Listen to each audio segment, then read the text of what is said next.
Get it started. My people going through it in LA. We the last city left, city of angels, baby. Shit, you ain't quarantining us. It's going down in LA, baby.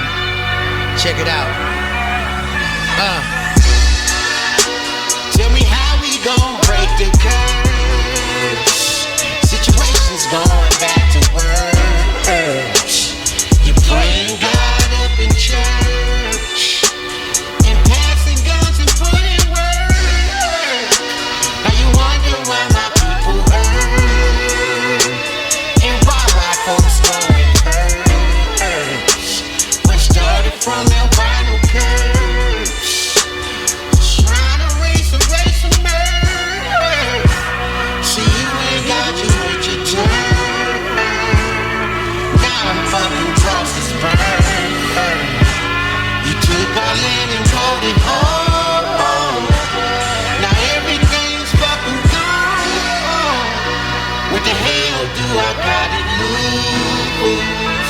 Shit, they done took my running shoes. I guess we gon' have to fight. I see you in this afterlife. Break the curse, break the curse, break the curse. Shit, I give up, the body a hearse. A chalk up the hood till I'm in the dirt. Well, my solution is hollow earth. Constitution, Egypt is first. And dig out a womb and planted it her like the earth and the moon. Got a man in the dirt. Girl in the womb, got a planet to birth. And it gotta be soon, cause Adam is first. And the albino key to breaking the curse. The albino key is breaking the curse. The albino key is breaking the curse. Break the curse, break the curse, break the curse. Yeah, Egypt shall rise, God shall rise. R.I.P. Nip, R.I.P. all the soldiers, bro, Kobe. You understand me? All that's gone and never forgotten. Break the curse. We love you. Million hits for the gone and never forgotten. Let's pray. Let us pray. Forgive us. Coming home, baby. Yeah. 2020. Shit. Talking about a virus gonna kill us. Police gonna kill us. Niggas, y'all better take off in these motherfucking streets. Talking about quarantining a nigga, putting us in the house. Nigga, 92 rides again. And shout out to my niggas over there in the gangsters. Y'all kicked it off, baby. Where you at? Shout out to everybody. Shit. It's real, y'all. Well, it's your boy Mason on D Street. We're on 66 in Western where there's been a body laying dead in this car since last night. Now, he was originally discovered around 10 a.m. by some churchgoers right next to this, this parking lot.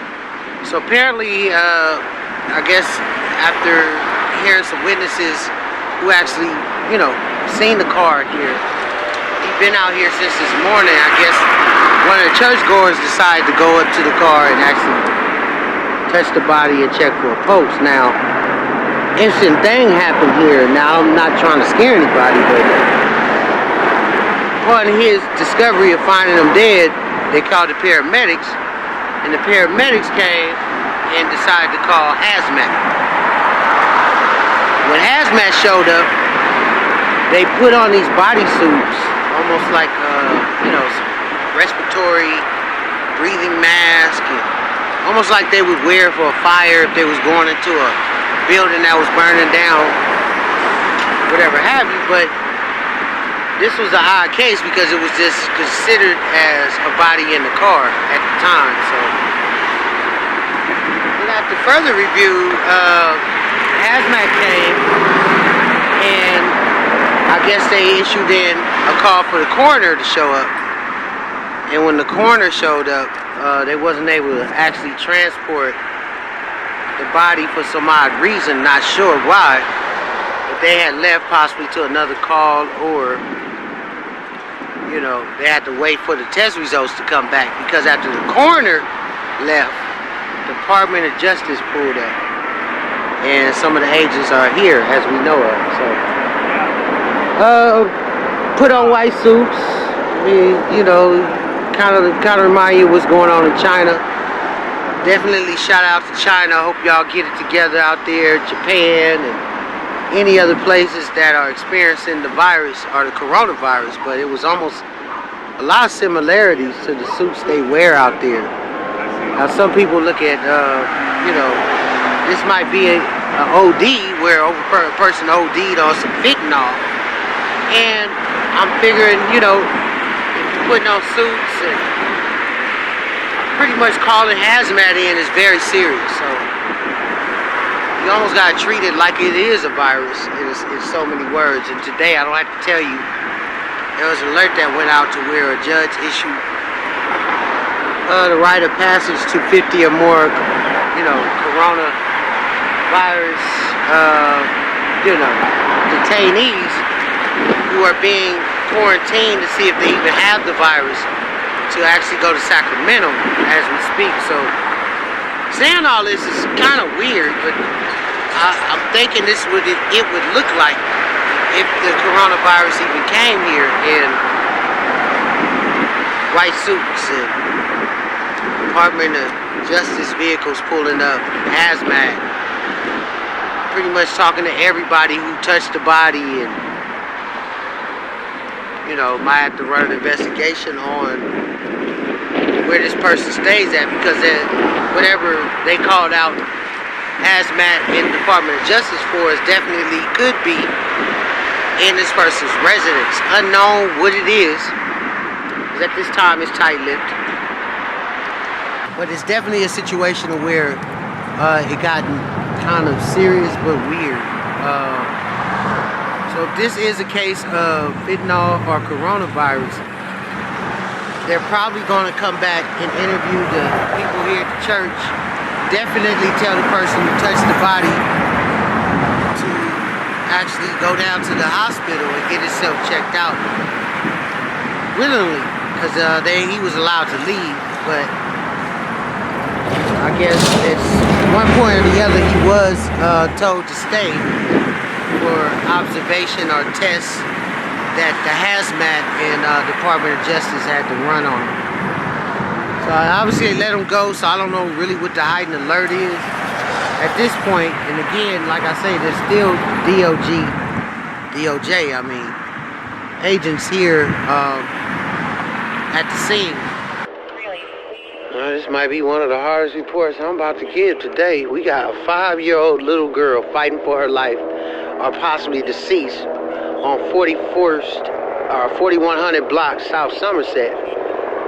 In a array of gunfire, we got 3 or 4 people exiting a vehicle or on foot, shooting into a crowd of people right in front of this apartment complex.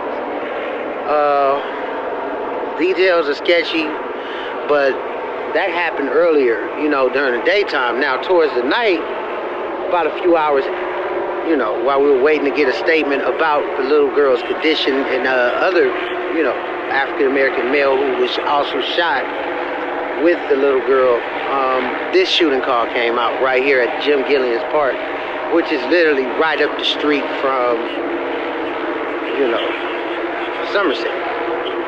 So a lot of pushing, a lot of shoving going on, a lot of people telling me, you know, not to take or film. But like I explained, when a kid is involved in the shooting, our innocent people, I'm out here.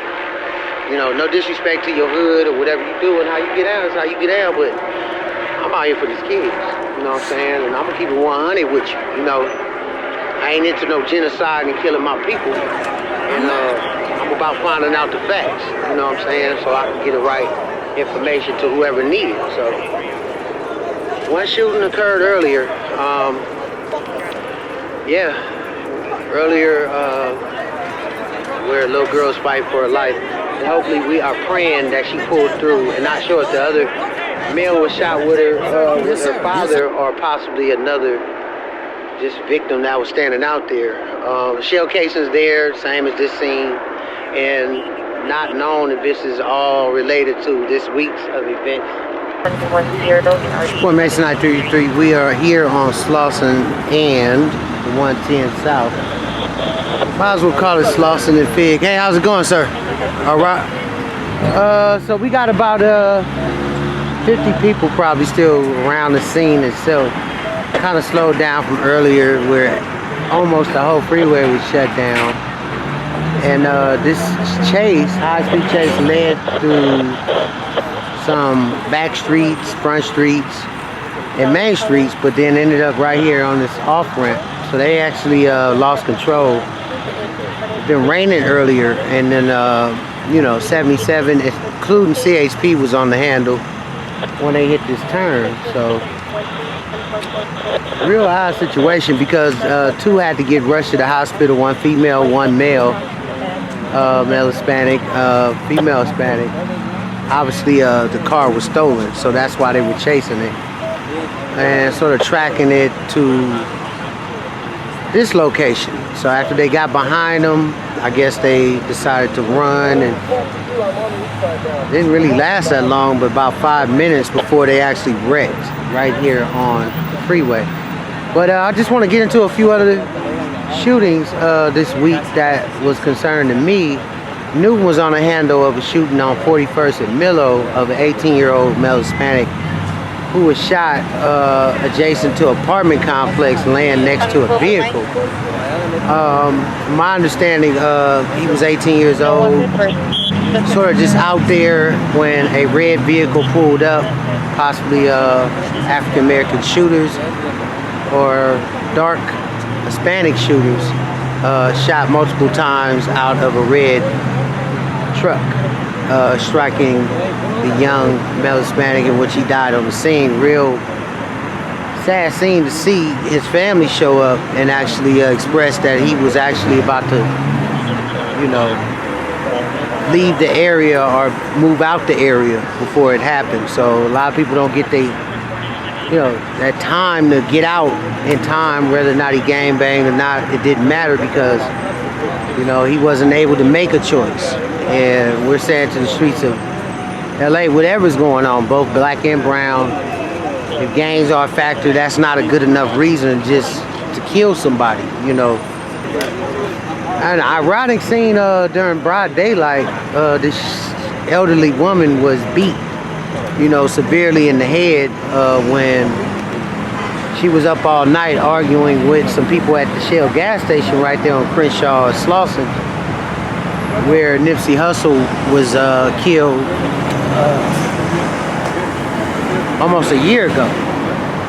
Anyhow, she was up all night arguing with people, and she ended up at 3 in the morning getting hit in the head and with a blunt force object, and pretty much died at the scene. From my understanding, allegedly people were saying that she possibly was robbed because her purse was not there at the scene, in which coroners came and actually investigated it and got enough information on who actually she was arguing with from some locals in the area. So that was pretty much an isolated incident, other than how they left her in broad daylight with kids and everybody going to school, and driving by to see a body out on Slauson was kind of dramatic, and she is definitely gone and never forgotten. It's a shame to get to the age where you have a walker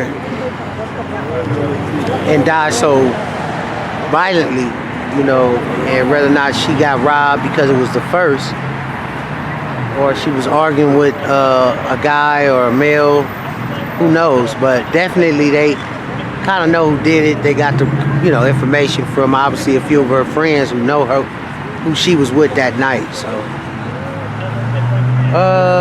real odd case with Melina, Black Lives Matter. She definitely went on the forefront to knock on the door of Jackie Lacey's residence, in which her husband came out, and he can clearly see that they have video footage or video surveillance cameras before he came to the door and waved the gun. He could see that it was Melina and a few others from Black Lives Matter before he opened up the door and yelled out some threats and pulled a gun and told them that he was not only shoot him but kill him, in so many words. So I'd be interested to see if Jackie Lacey will file charges on her own husband, being that she is the DA and it is election time, so she was able to get 50% of the votes but it's still a runoff. And with that video circulating on the news and social media, I'll be very surprised if she would even have a chance of being reelected. And plus, she's been in there a long time. So it's time to give it up, kind of, you know, retire, and with all her accolades, and you know, she basically did did a good thing for the law enforcement community, but obviously the community suffered because they felt, or you know, wasn't enough done from her and her establishment to get justice for some of the, you know, officer involved shootings with no weapons. And some of the cases, Ezel Ford, you know, Trisha Michael, I could just go on, Anthony Weber. Whenever you have a family of many, you know, who's asking for justice and nothing is being put out, you know, or put back into the system that, you know, they invest their time, money, and energy in, then the belief of that system is questionable. And whether or not it takes the judgment of one person, it should be overruled by some sort of council or committee to, you know, basically kind of force the hand of Jackie to do the right thing. But in her case, she was not, you know, overseen in her duties to do so. So definitely, if you're out there voting, you know, no on Jackie, no on Trump. We already know that. And it is getting racial. It's getting racial. It's getting weird. It's getting, you know, crazy with this virus. They just got 120 some cases reported somewhere in California. So these are incidents that are kind of like escalating, and we don't really know the value of, you know, the time that we have with family and each other right now, because it could be easily taken away through a lockdown by the police. You know, if it's coming through the health department to try to isolate the virus itself. But if it's, to me, it's man-made. It's a biological weapon, and it was basically produced, you know, in some lab where test dummy or a monkey or something was involved, and they felt the need to unleash it due to the actions of Donald Trump. So, you know, the marathon will continue in life or in death, and that's one of the things that Nipsey Hussle put in his music and put in his legacy, and we will never forget that. And in a time to where it's biblical, it's spiritual, it's economical, it's powerful, this is the time to stand up and break the curse. So whether or not you feel you know, are religious or not, I just know that Rome, Pope himself, shut down the whole, you know, city. And for them to be so, you know, much of a religious faith base, for them to do that, it's really surprising to me, because you would think, being the Pope, that he would kind of tell everybody to stay prayed up and keep the faith. But in a case to where religion is even questioning a disease, then, you know, I question the religion and the followers to keep the faith. So, Nash Becker, you watching Million Hits 2020. I'm definitely gonna be out here. Y'all cash app a Million Hits. Y'all get on Amazon Prime and check out Nipsey Hussle, The White Horse Rides, the death of Nipsey Hussle stories on Amazon. It's been on there since November, and we are urging the community to look at it firsthand to see how, you know, the outcome of his life and his death went right before our very eyes. And we all have that same path, obviously, to travel, no matter who you are, no matter how much money you got. We all have to take a path of life or death. So